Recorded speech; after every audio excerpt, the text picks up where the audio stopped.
Seminar? Certainly. Okay, so we're very happy to have Yuval Geffen visiting us from the Weizmann Institute, and Yuval has a long history and expertise in condensed matter physics with many seminal contributions, as well as foundations of quantum mechanics. And so we're delighted to have him here for an extended stay. So I encourage everyone to make an appointment with him and profit from his great time visiting with us. So Yuval, happy to turn the time over to you. It's a pleasure being here with friends, and thank you very much, Andrew, for making this visit possible. My idea of this meeting is to make it very informal. So please feel free to ask questions, jump at me, tell me that what I say is wrong, whatever. It will make it only more lively. So this is the title of my talk, and the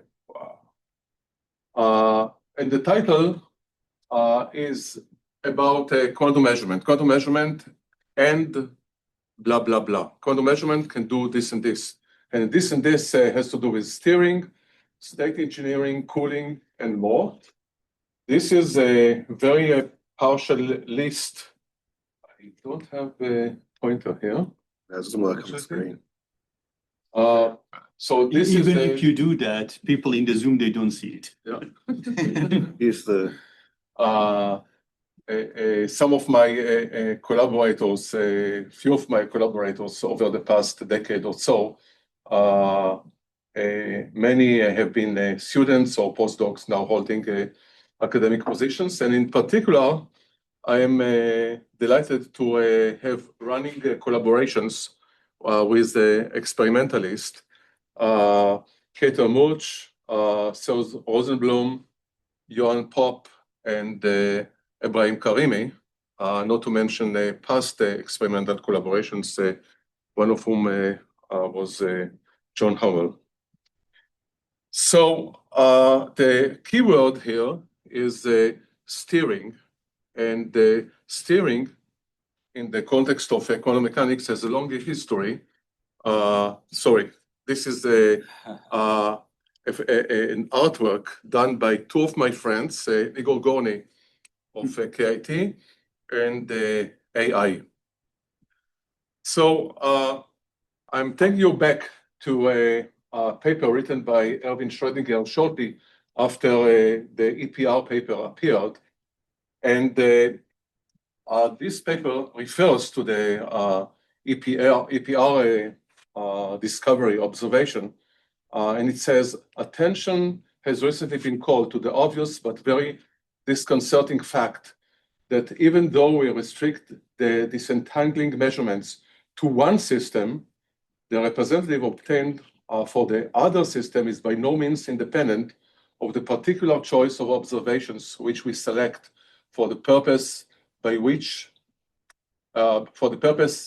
which, by the way, are entirely arbitrary. It is rather discomforting that the theory should allow a system to be steered or piloted into one or the other type of state at the experimental's mercy. So the emphasis here is about the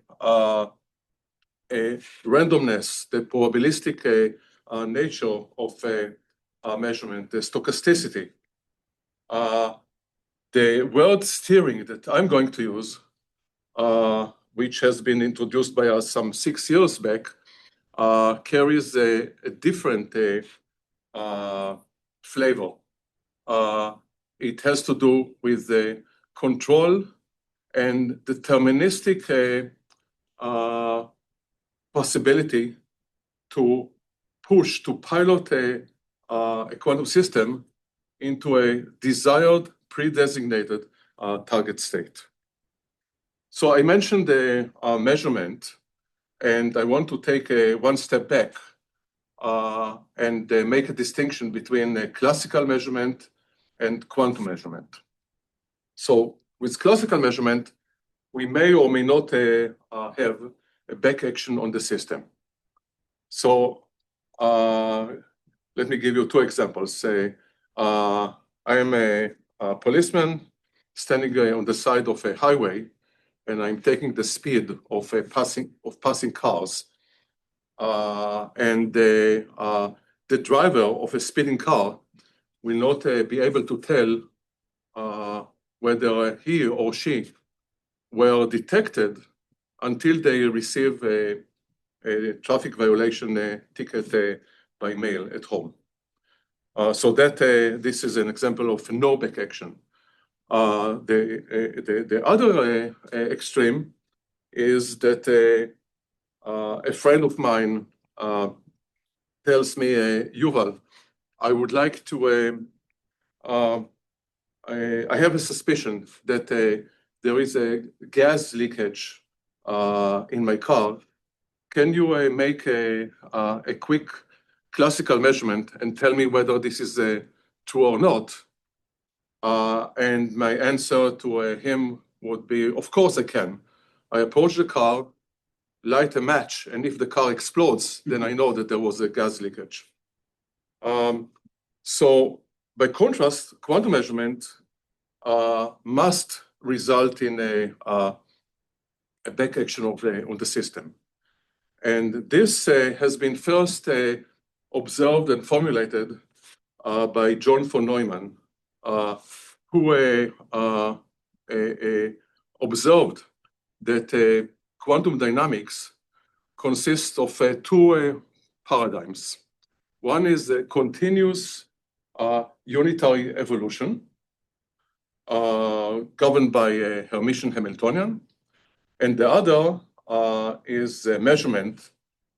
In his days, there were only strong projective measurements, which leads to the collapse of the system. So here is John von Neumann observing a system of state, prepared at state psi. John von Neumann tries to measure an observable represented by an operator, and by performing the measurement, the system will collapse onto an eigenstate of this operator.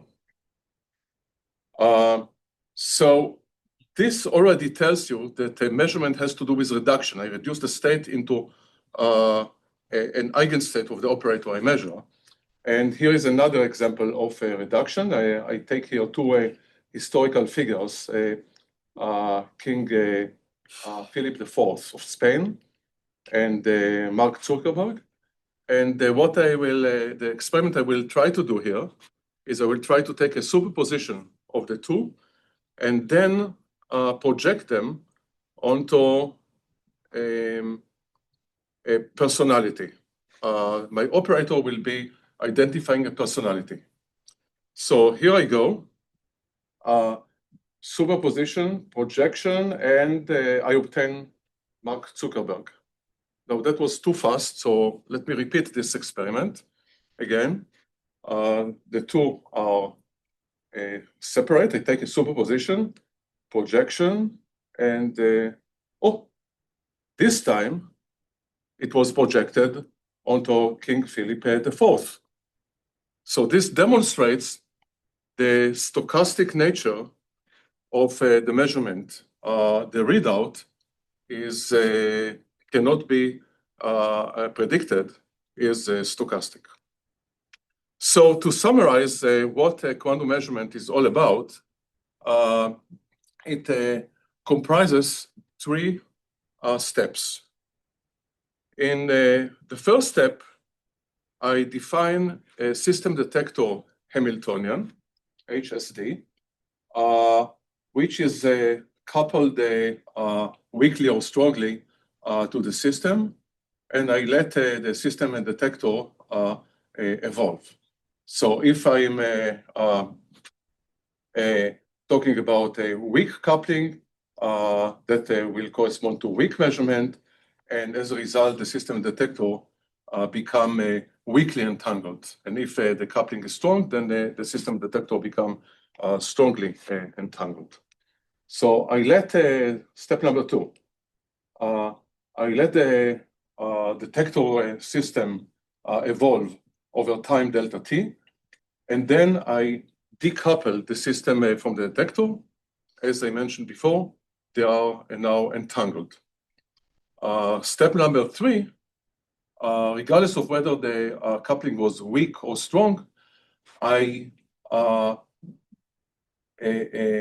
project the detector in a certain given direction. And then, in principle, I can read out the result of this measurement. So this is a general definition of quantum measurement. And here come the bad news. I told you that with quantum measurement, we influence the system. We have back action of the system. And this sounds like bad news because usually we want an ideal measurement to extract information from the system without affecting the system. Now, given this, we have to face reality. The question is whether we can harness this back action into something good.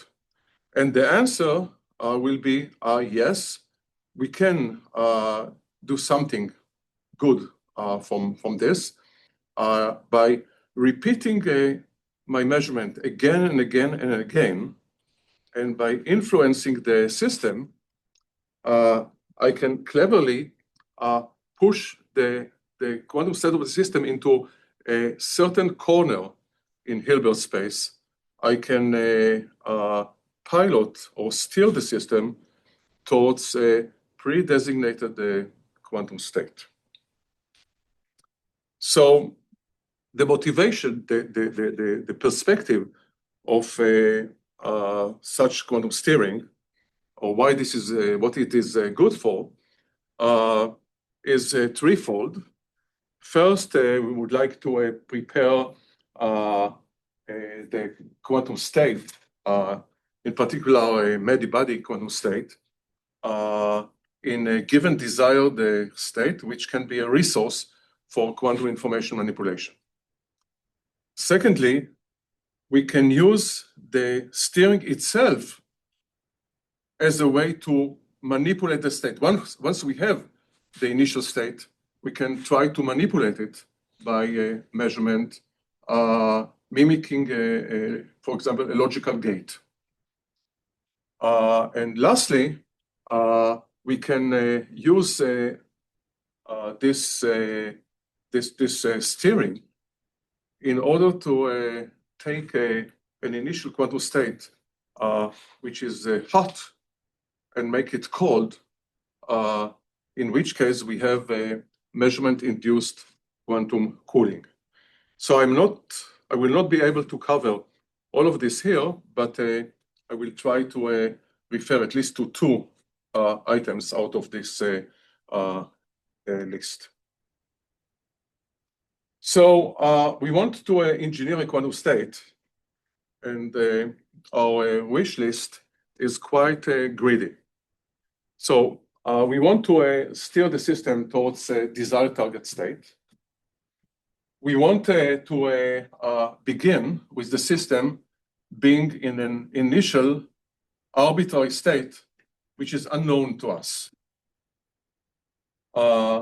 We want the protocol to be relatively robust against perturbation. I mean, I do this, and Abraham is doing this in his lab, and then I tell him, Abraham, let's go for lunch. So we go for lunch, something happens to the lab, he comes back, and he wants the protocol to continue undisturbed.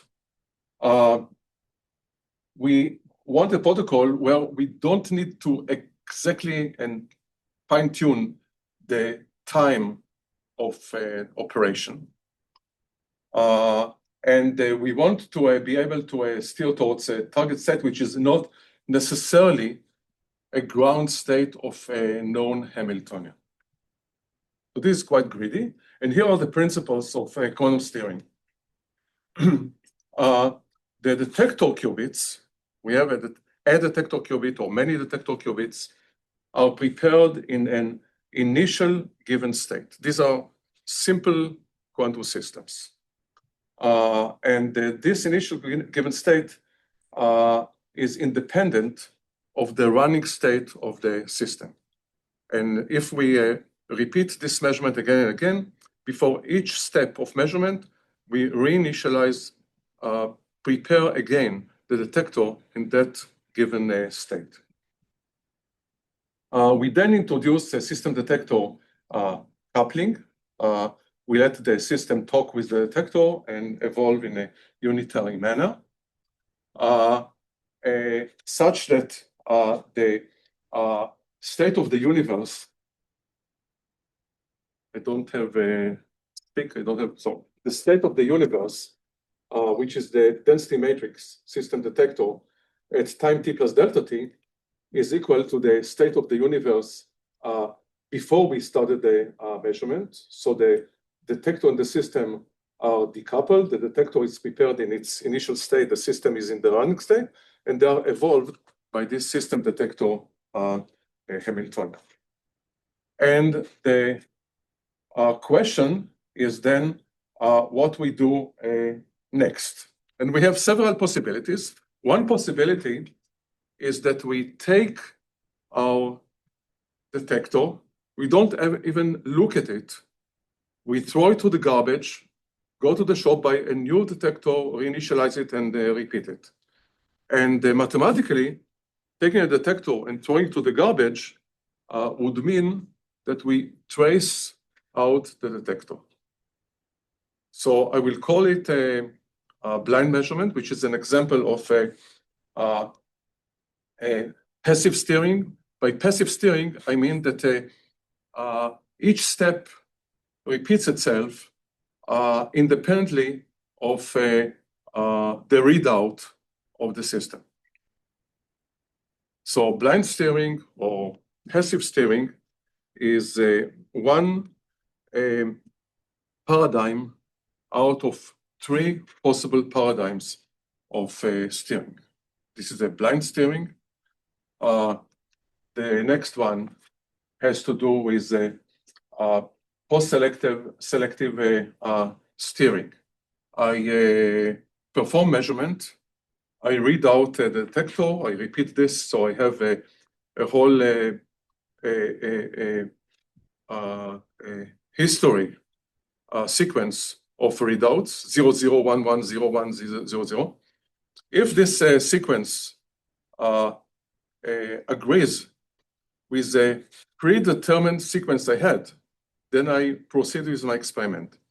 If I deviate from that, I shut down my lab, go and take a vacation, and then start this experiment again. I'm not going to, this is very interesting procedure. I'm not going to discuss it today. And the third paradigm has to do with active decision making. I have the history of my readouts, and according to my history, I decide what will be the next step. I will say a few words on that later on. But let's take an example. Let's say that I take a very simple system. It's a spin half, and I want the spin half in some state, which I even don't know, pointing in some direction on the Bloch sphere, or it may even be a mixed state. And I would like to end up with my spin pointing up in the direction of the North Pole. So this is the state of the system, so the detector. The system is in an arbitrary state or the running state. The detector is prepared before each step of measurement in the state up. And I then define system detector Hamiltonian, and my unitary evolution is given by this expression. This unitary evolution operator acts on the product state of the running state of the system times the detector. So for our purposes of steering the spin in the direction of up North Pole, I choose this system detector Hamiltonian, sigma minus and sigma plus, and lowering and raising spin operators.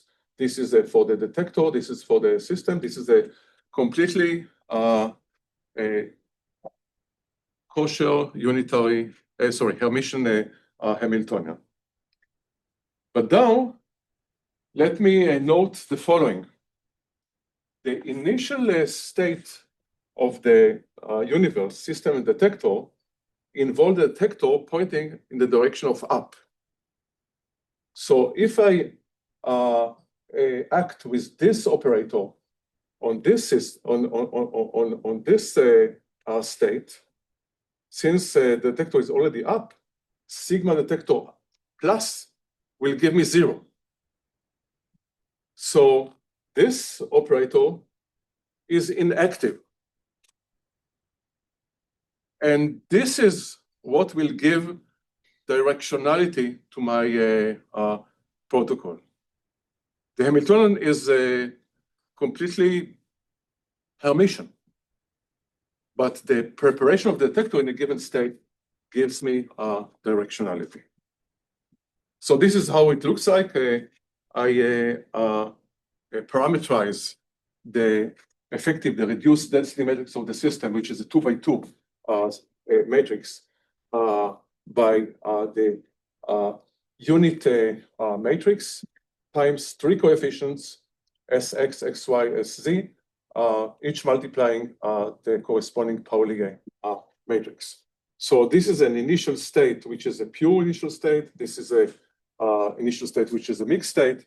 But you can see that after 100-something steps, we approach a stationary state, which will be the spin pointing in the up direction. So success. This, for the experts among you, this can be also formulated in terms of Lindblad dynamics. These are some references about Lindblad dynamics, but I'm not going into this here.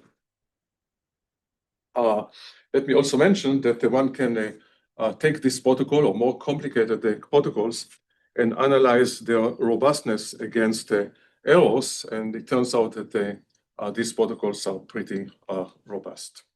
So let me now switch to a many-body system. I'm coming from the background of condensed matter, strongly correlated systems. And of course, I'm interested in many-body systems. But many-body systems have their own interest in quantum information platforms, because these are the resource states one would like to use. And coming from the background of condensed matter, I will talk about quantum spins. So this is the Affleck-Kennedy-Lieb-Tasaki, AKLT, spin 1 chain. So we have a chain of spin 1. I will take periodic bounding conditions. And this is the Hamiltonian. L here is the site of this chain. So this looks very complicated, but there is a simple way to write this Hamiltonian, which is written here. So let me explain what we see here. So we run over the sides of this chain. And these terms refer to a link, a bond, a pair of nearest neighbors, the spin on site L and L plus 1. Now, if we have two spin 1, pair of nearest neighbors spins 1, the total angular momentum of these two can be either 2 or 1 or 0. This is what we learn in quantum mechanics, 2 or 1 thing. So this will be an operator that acts on nearest neighbors and projects the total angular momentum onto a total angular momentum, which is 2. Now, this term can be 0 or positive. It's a non-negative term. So it stands to reason that for the ground state, I need all these operators to be 0. So the ground state will be a state where the projection onto total angular momentum 2 for each pair is 0. The total angular momentum of each pair can have components of the subspace 0 or 1, but not 2. That's the ground state of the AKLT. And now I'm going to introduce a steering that will try for each pair separately to get rid of the undesired components of total angular momentum 2. This is not trivial because the operators that act on the spin 2 and 3 will not commute with the operators that act on spin 3 and 4. So we need to be careful. But in order to do that, I have a long chain, so I need many detectors. Each detector is coupled to a small section of the chain. In this case, 2 spins. And I have 3 basic requirements for my protocol. First of all, I want the detectors to be local. Here, each detector is coupled to 2 spins. Second, I need to define system detector Hamiltonians. I want the complexity of this system detector Hamiltonian not to increase with the size of the chain.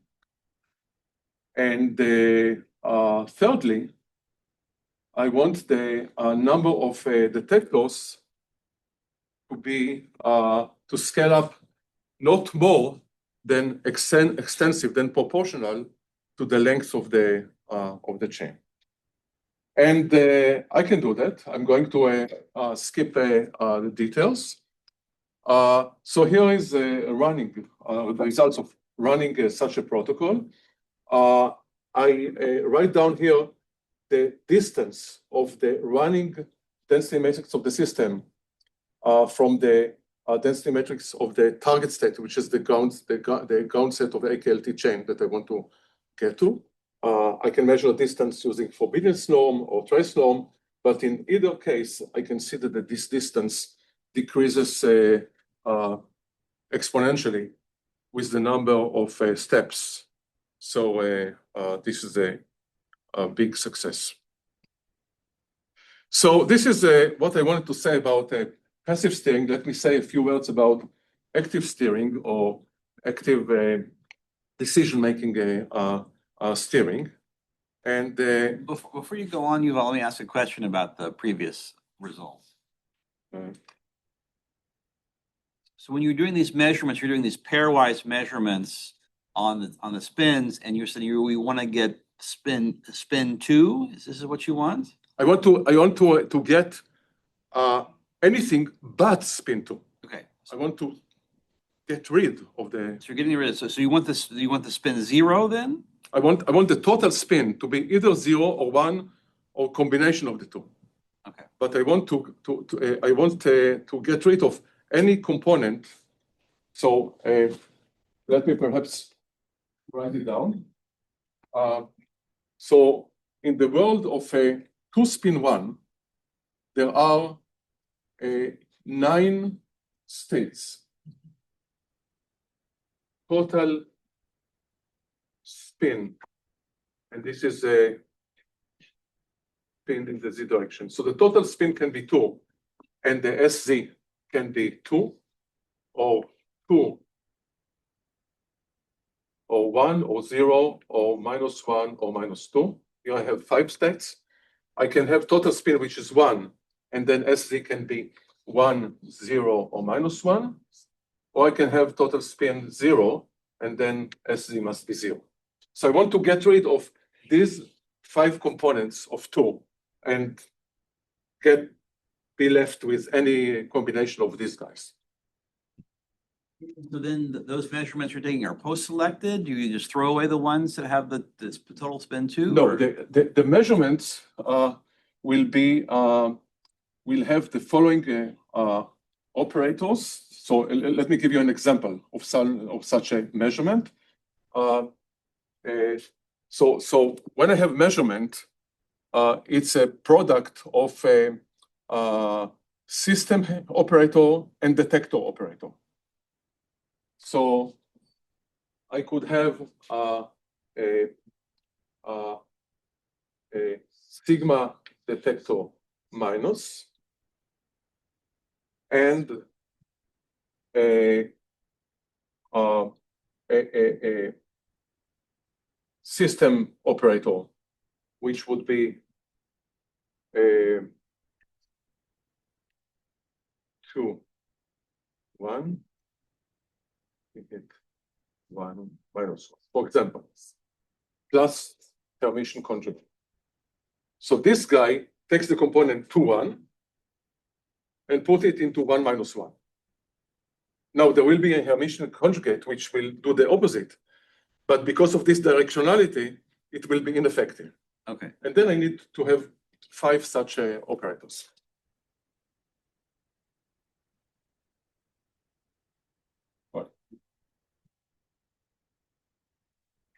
Active steering.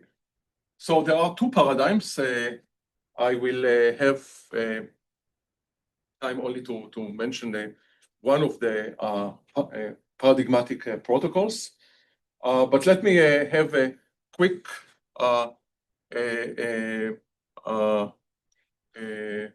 review of what I've said about passive steering. So with passive steering, I had at each given state a product of the running system state times the prepared state of the detector. I let them evolve with the unitary operator of system detector Hamiltonian. This is my detector. It can give me a readout of 0 and 1, which I trace out. Tracing out will give me some change in the state of the system due to the back action of the measurement. And then I start it all over again. When I go to a active steering, active decision making, I add here 2 ingredients. First of all, I do read out the detector, and I keep a record of my readout. So at any given step, I will have a readout history 100, 1011, you name it. And then the second ingredient is that given this history, I need some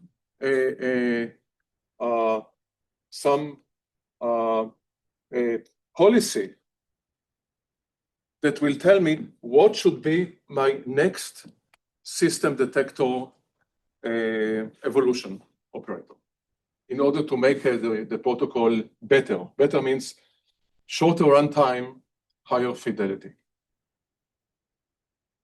So I need, in order to achieve this, I need 2 elements.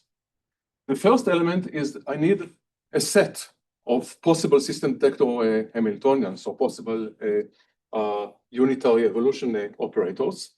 And the different system detector Hamiltonians should not be just trivially related to each other. They should not commute. And then the second element, I need a policy, which of these guys to choose for the next step. So let me give you an example of the first paradigm, which we called quantum compass or cost function policy. So I introduce a global cost function R, which is functional of the running density matrix of the system.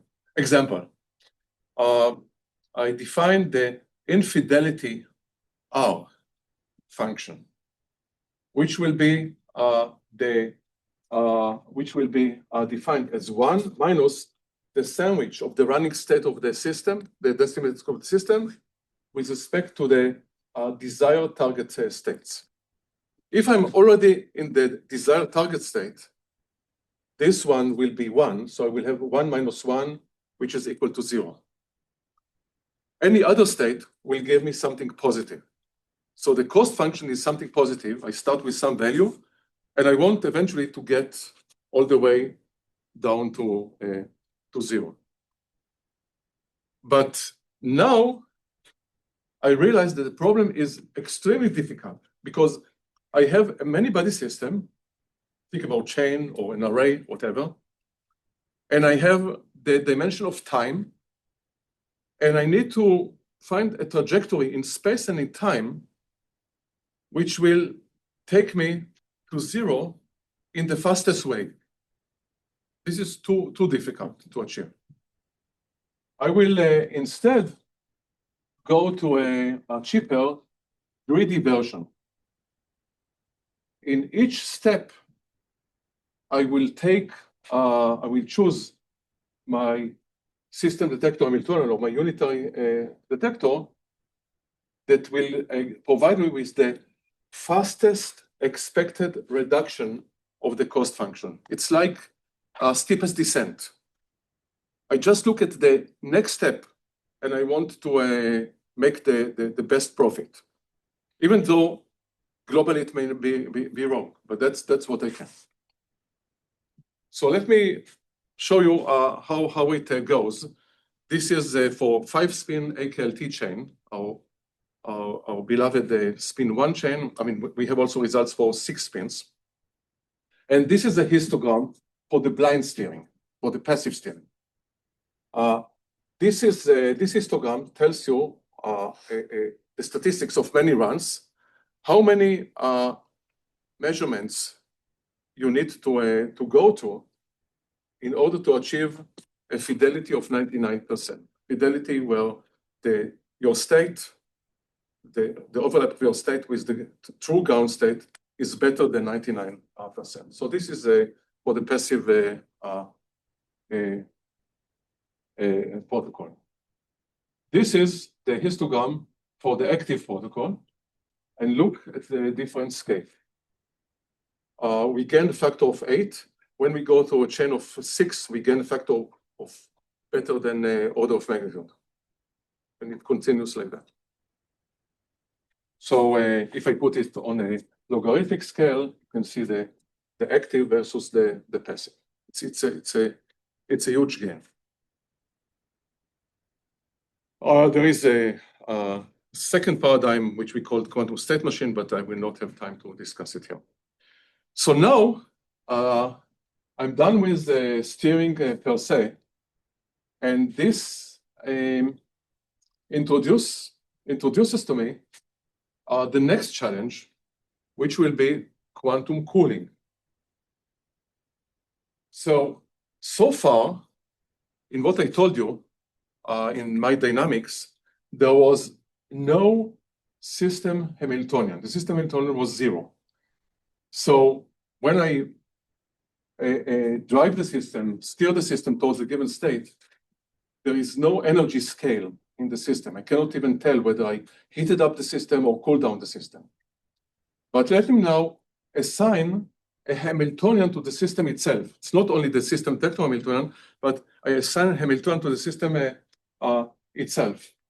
And now this gives me some energy scale, and I can talk about heating or cooling.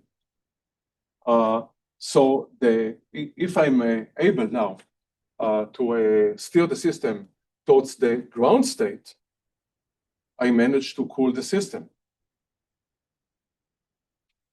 So now I will go one step further and make the challenge even more demanding. Can I, instead of having an extensive set of detector,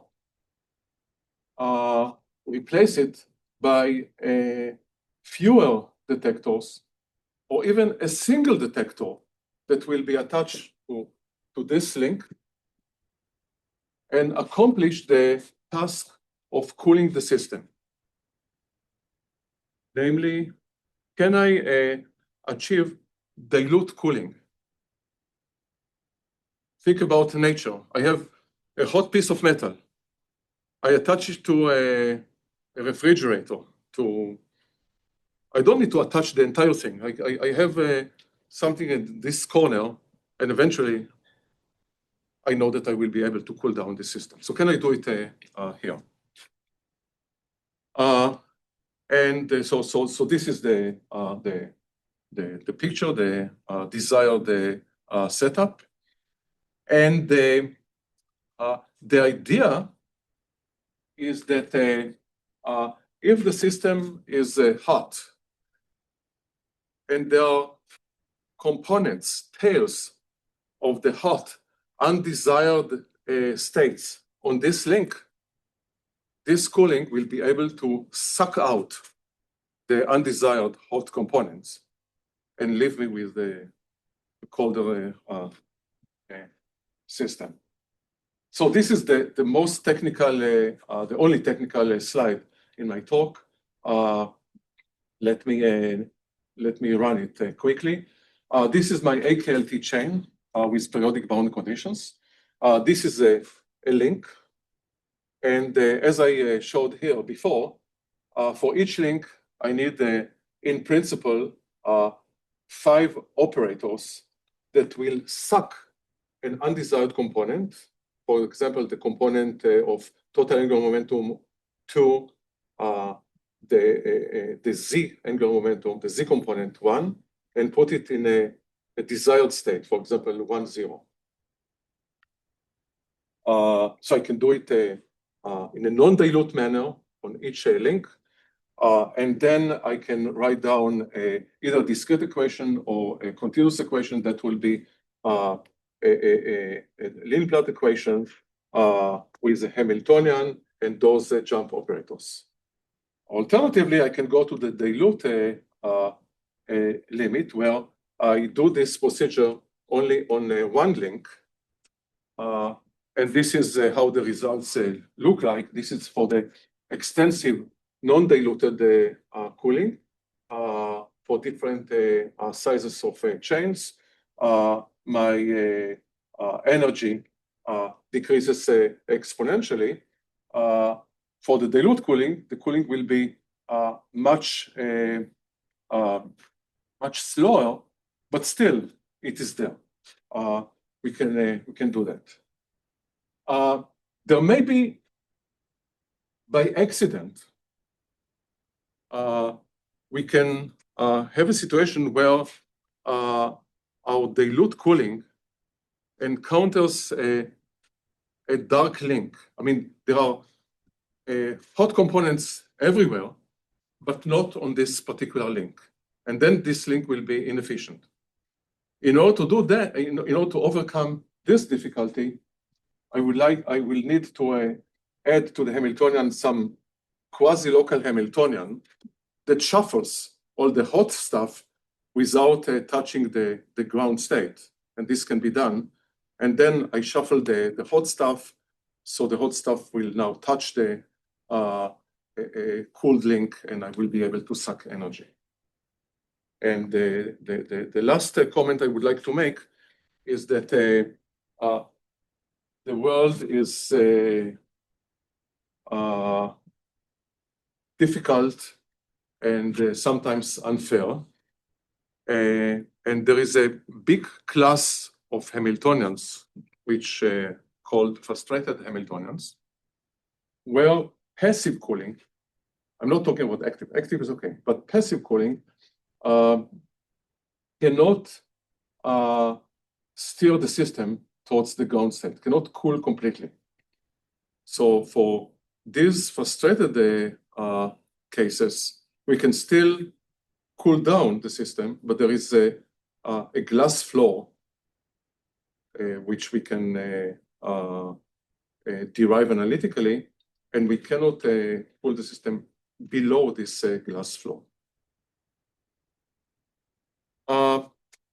So let me summarize what we have so far. We had steering, we have cooling, and steering or cooling requires the knowledge of the system Hamiltonian, and then we design some system detector Hamiltonian that will do the job for us.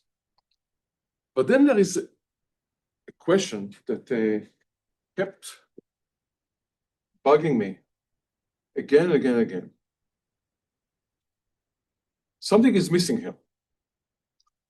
Because you go to nature, you take a hot system and couple it to some heat bath at 0 temperature, very cold temperature. And the system will get cold without nature knowing what exactly Hamiltonian this complicated system has. So nature is much wiser than we are. The answer is yes, nature is much wiser than we are. But still, I mean, can we mimic that? Can we can we design some protocol which is agnostic to what the system is, and nevertheless will be able to cool down the system? I want to mimic natural cooling by measurement, because in nature, the coupling of the system to reservoir is in a sense a continuous measurement of the system by nature. So here is what we came up with. The answer is yes, we can challenge nature. Let me go to the most primitive system, which will be again two-level system, spin half. So this is a two-level system written here, and mind you, delta can be positive or negative. So this will be my system detector Hamiltonian, which is written in terms of sigma x of the system times tau x, which is the operator of my two-level detector. And I can write it as in terms of lowering and raising spin operators, as it's written here. And I divide these operators into h plus minus and h plus plus. So if delta is positive, it will be this Hamiltonian that will do the job of driving the system towards the ground state. If delta is negative, it will be this that will do the job. But here is a problem. Let's say that delta is positive. This guy will do the job, but this guy will heat up the system. Problem. Because I want to do something that will work both for when delta is positive or when delta is negative. So it turns out that when you write down the dynamics, let's say that delta is positive. So this is the good guy. This is the bad guy. The dynamical terms of the bad guys will appear with fast oscillating phase factors. And these tend to average to 0, which is what we call in physics rotating wave approximation. So there are good guys and bad guys, but the bad guys are much less efficient, actually completely inefficient in this case. And the same with delta smaller than 0. Still, here, I assume that I knew the direction of the axis of the quantization of the system, and I don't want even to know this. So what I will do my my protocol, and I will choose the quantization axis and random. Sometimes this direction, this direction, this direction, and so on. It turns out that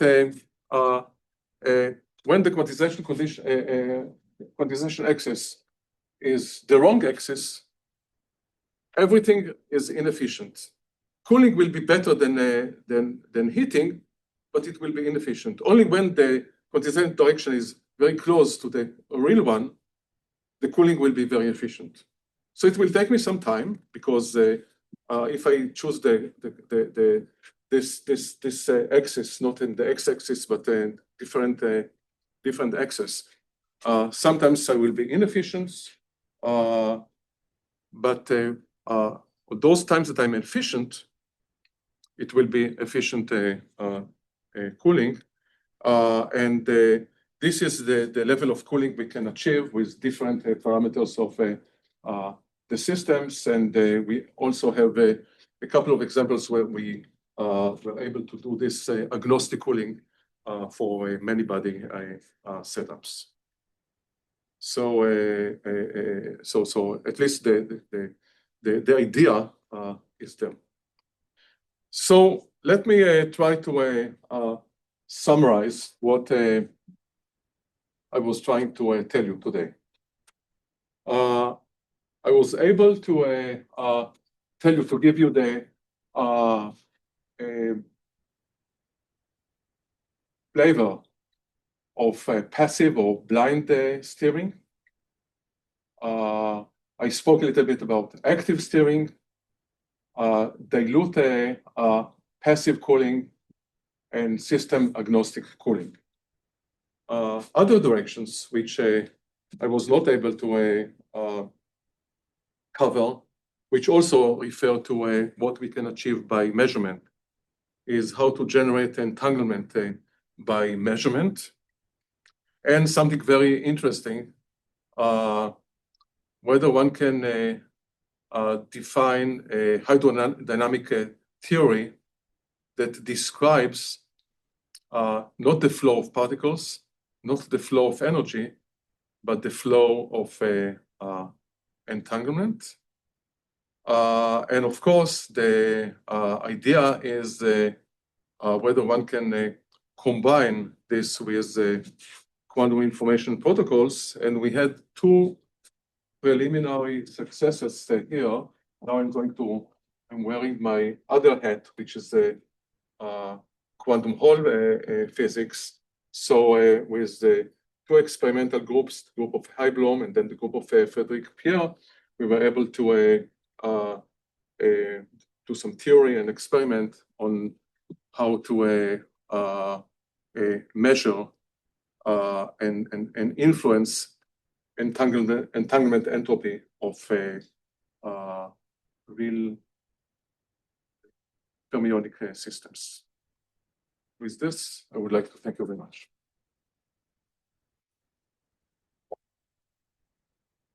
Thank you very much, Yuval. We have time for 2 or 3 questions, if you have questions. Do we? Yeah, Marco. I have one. If I understood correctly, all those examples were passive measurements. Okay, so the example of a spin half and the example of the AKLT were passive, but then I showed you, when I switched to active, I showed you how I can... I mean in cooling, sorry, in cooling. In cooling. All this cooling was passive, yes. I see. Well, this idea is beautiful. This is like kind of filtering. And it works because when you, if I understood it correctly, you couple with the measurement, and because of initial state preparation, this raising operator eliminates one component, which then propagates to the chain, and you then effectively filter out everywhere. Does the same trick works in 2 dimensions? Because of a chain, you will probably will reach each element of the system. Okay, so you want to take a many-body system, which is an array. Like lattice, yes. Yeah. Okay, so the honest answer is that I don't know. I expect that there will be at least a very broad family where it does work, because the only thing I need is that there will be some components of the of my enemies, which Making are a this, loop, closed loop, and then you cannot interact. Right, I mean, first of all, I expect that the efficiency, I mean, the larger the system, the efficiency is smaller, and we can even so perhaps the way to think about it is that if I increase the size of the system, I do not keep to a single link or a single plaquette, which I call, but I will keep a low density of plaquettes. Let's say 1 plaquette out of 100. So still, it's a huge game, but all this is direction that is unexplored. Yeah. Maybe there are like special places where they need to be put, depending on how they are connected. Yeah. I mean, for example, you can think of some frustrated two-dimensional models where you may encounter some conceptual problems on how to call. You can think of a situation where the ground state itself is degenerate. You have the ground state manifold. So you cool down to the manifold or close to the manifold, but not to a particular state in that manifold. I mean, there are many open questions that I don't know. Thank you very much. We can discuss it later. Andrew? So I had a question about the cooling by measurement. And so I think you're still using your same trick where you arrange it so the Hamiltonian acts on certain terms of the state and the measurement device to sort of bias it towards the cooling rather than the heating, if I understand. So it's another way of saying that if I do that, this only works if in some sense the measurement device is colder than the system, right? Because you have to have exchange of energy, right? And so essentially by saying if I prepare my state in a special way, essentially I need to be colder, right? So basically I cool the system by heating the environment in some sense. Okay, so let me make two comments on what you said. So the first comment is that I usually want to deal with a complex system and simple detector. So to take a two-level system, which is my detector, define some Hamiltonian delta times SZ and prepare it in the ground state. It's usually simple. I mean, I put my qubit in a huge magnetic field, wait a little bit time, and it will eventually the magnetization will be in the ground state. To take a complex system, which is the resource system that we need for quantum information, and prepare it in the ground state is less obvious. And we have very recently seen that, I mean, there is another way of cooling a system, which is called quantum annealing. And our measurement-induced stuff seems to be much better, much more efficient than annealing.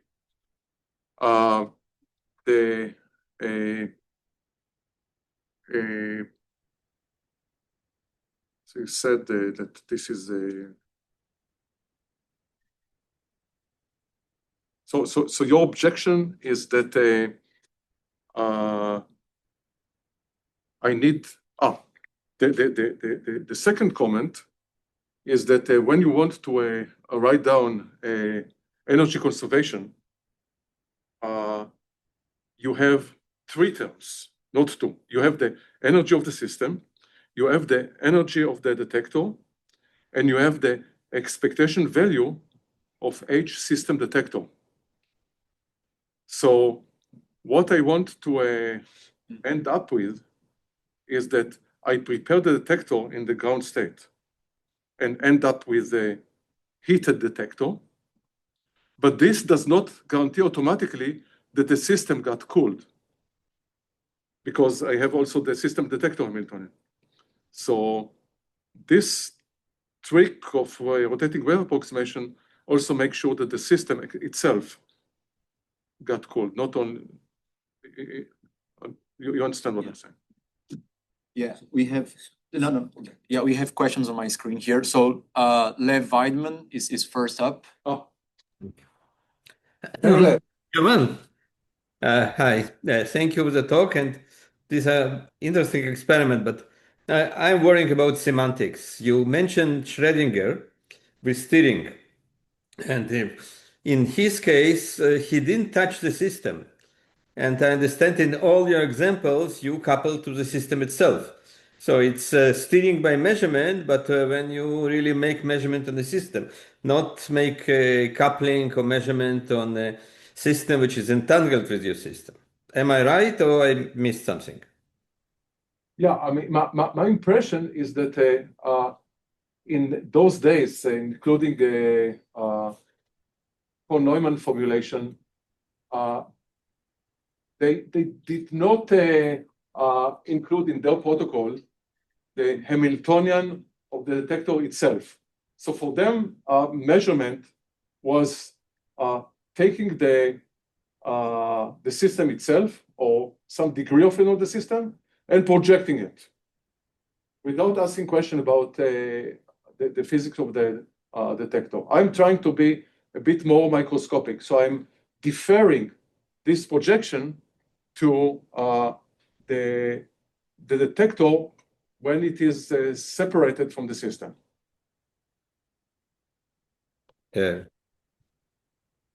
Separated in which sense? In my picture, in their picture, they have system. They take a degree of freedom of the system, project it, or project the spin on the direction of SZ, and consider what happens to the system after that. I'm trying to be a bit more careful. So I'm saying I have a system, I have a detector, I look at the dynamics between the system and the detector, and only after they are separated from each other, I do my projection on the detector. I don't touch the system anymore. Mhm. Okay, thanks. But I'm sure that you have the EPR. I don't see EPR here, here, and so you mentioned EPR, so this is what What? bothers me. What? You mentioned the paper of EPR, but maybe just historic. That I don't know exactly history, but I understood that shredding when you have an EPR pair and you measure one, in some sense you steer the other, not to the exact the state you want, but to the states, possible states. And Schrödinger Let's use the word, instead of steering, let's say influence. Mhm. Because I don't want to go into linguistics and semantics, but I use steering in a different way than those historical papers. Okay, thanks. Yeah, thank you, Lev. We have time for the last question, right? And then we can conclude. Gleb, please. Okay. Hello. Yes. Do you hear me? Yeah. Okay. Hi, Yuval. Hi, everybody. Thank you, Yuval, for this interesting talk, which causes many thoughts related to this. So maybe half comment, half question. In my opinion, what happens in such paradigm of cooling by measurement has two sides. One side is quantum dynamics, which is due to quantum fluctuations is can be weakly controlled. This is about interaction between detector and the detector is quantum itself and measured system.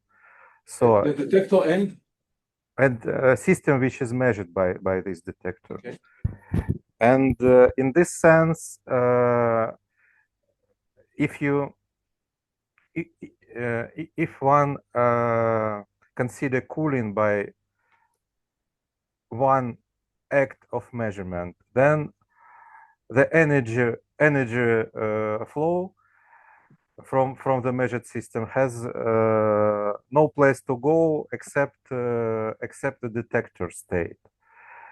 In such the case, the price for the cooling of the system is the heating of the detector, but the detector itself is quantum. So it means that it can be weakly controlled by even from the side of its energy. So how can one prevent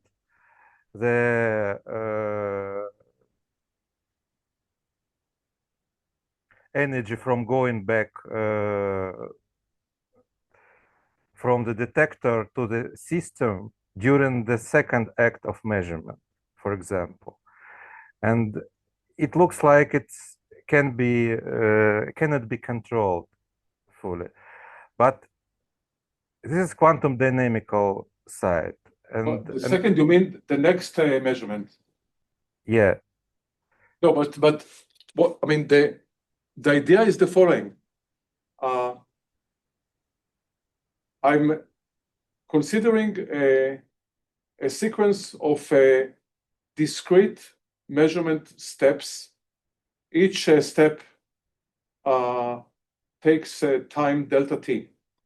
Now, before each step, I reinitialize my detector. So if my detector was prepared in a state up, and due to the measurement, the state of the detector has changed, when preparing for the next measurement step, when the detector and the system are still completely decoupled, I reinitialize the detector in the state up again and proceed from there. So if you're talking about cooling, I have some detector Hamiltonian. I prepare the detector in the ground state, do the first step, and then again prepare it in the ground state, and do it again and so on. So each time I make sure the detector, before each measurement step, the detector is in its ground state. so but how one can convince that the detector was reinitialized if it's only one act, if you have no statistics of measurement of the detector itself, like you make so there should be a probability of another states of a detector because it's quantum. Maybe this probabilities can be Look, small. I think you ask a very important question, but I assume that it's easier for me to deal with simple systems than with complex systems. So if I have a single degree of freedom, spin half or a qubit, I can prepare the spin half with in the spin up. For example, putting it subject to a very strong magnetic field. And then if I want, I can do on the side a measurement, a non-destructive measurement of the spin in the z direction, and make sure that the spin indeed is in SZ up. And only then take this spin and couple it to the system. It's an important question, but I assume here that my great experimental friends can do this. Okay, I think that perhaps you can put a pin on this discussion. Perhaps Gleb or Marco wants to arrange a meeting with Yuval later on. So let's thank our speaker again. So thank you very much. Thank you everyone for questions. This semester we had Yuval, but we will have Barbara, although we'll have to check with her because of private issues. So Barbara, Carlos Humberto, which is visiting us here, Efraim, Ricardo or not, I'm going to check with him, Tuesh, Ibrahim, Jacques Pienaar, Wayne, and Marco. And we have three more slots which are open. I'm waiting confirmations, but I suggest that we should either volunteer postdocs or students or professors that I would love to hear a seminar from to volunteer themselves. So, but that's the main thing. So thank you everyone. So thank you. Yeah. Yeah, I'm gonna